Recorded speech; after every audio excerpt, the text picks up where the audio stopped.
नमस्कार किसान भाइयों, आप सभी का स्वागत है आपके अपने यूट्यूब चैनल एग्रो नॉलेज में। स्वागत करते हैं आपका एक और नई वीडियो में। चलिए शुरुआत करते हैं आज की वीडियो की।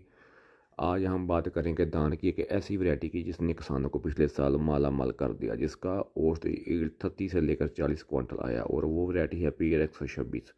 जैसा कि मेरे किसान भाई गेतर जो धान लगाने के लिए पूसा 44 को पहल देते हैं, ऐसे ही मक्के के बाद जो भी किसान धान लगाने की कोशिश करता है वो उसकी कोशिश यही होती है कि अगर हाइब्रिड धान ना लगाया जाए तो उसके बाद कौन सा धान लगाया जाए। वो लगाना चाहता है PR 126। इस दाने पिछले साल सारे रिकॉर्ड तोड़ दिए। ये बहुत ही कम अवधि में पक के तैयार हो जाता है। अगर इसकी अवधि की बात की जाए तो ये 120 से लेकर 125 दिन में पक के तैयार हो जाता है। इसकी ईल्ड बहुत ही ज़्यादा अच्छी है। ये अब तक की PAU की सबसे बेस्ट वैरायटी है। इसके बराबर PAU का किसी वैरायटी का इतना यील्ड नहीं है जितना इसका है। इसकी पैदावार इतनी है कि आप सोच भी नहीं सकते। पूसा 44 जो कि बहुत ज़्यादा समय लेता है, उसकी ईल्ड इसके करीब आती है, लेकिन ये कम अवधि में उससे ज़्यादा पैदावार दे देती है। ये एक ऐसी वैरायटी है जिसे लगाकर आपका खर्चा भी कम होता है, आपको स्प्रे का खर्चा भी कम होता है, और आपके खेत में बीमारी भी कम पड़ती है, पानी की खपत भी कम होती है, जिससे आप अपनी बचत कर सकते हैं। पैसे की बचत भी होती है, समय की बचत भी होती है, और पानी की बचत भी होती है। लेकिन PR 126 को लगाने के लिए कुछ सावधानी की ज़रूरत पड़ती है, जिससे आप अच्छी पैदावार ले सकते हैं।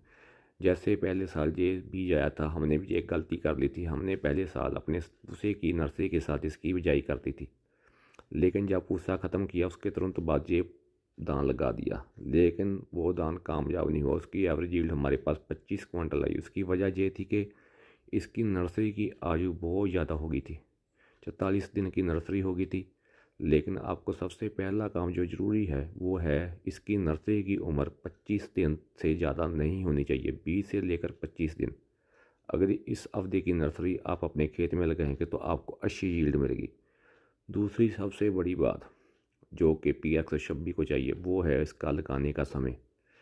अगर आप 1 जुलाई से लेकर 20 जुलाई तक इसको ख़त्म करते हैं का तो सबसे अच्छी पैदावार ये दान देता है। इसका गोल्डन पीरियड जो है वो 7 जुलाई के करीब है।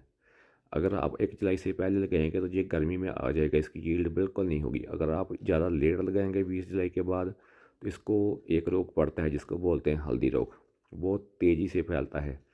उसके लिए आपको ये करना है कि आप 10 जुलाई के बीच नज़दीक अपने दाने की रुपाई करें और इसकी नर्सरी जो 20 से लेकर 25 दिन की लगाएं।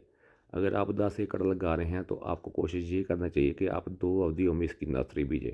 जैसा कि आज एक नर्सरी इसकी 5 एकड़ की बीजी है और 3-4 दिन छोड़ के फिर इसके बाद 5 एकड़ की नर्सरी बीजें। ये तरीका सबसे बेस्ट है, इससे आप अच्छी पैदावार ले सकते हैं। जो मक्के वाले खेत है उसमें ये यूरिया बहुत ज़्यादा खा जाता है, जैसे 4 से लेकर 5 बोरे यूरिया भी खा जाता है। जो धान वाले गेहूं वाले खेत होते हैं उसमें कम से कम 3 बोरे इसको जरूर चाहिए, लेकिन ज़्यादा यूरिया नुकसानदेह है। आप अपने खेत की टेस्ट कराइए, मिट्टी टेस्ट कराइए, उसके बाद ही अपने खेत में यूरिया दीजिए और सभी खादों का मिश्रण दीजिए।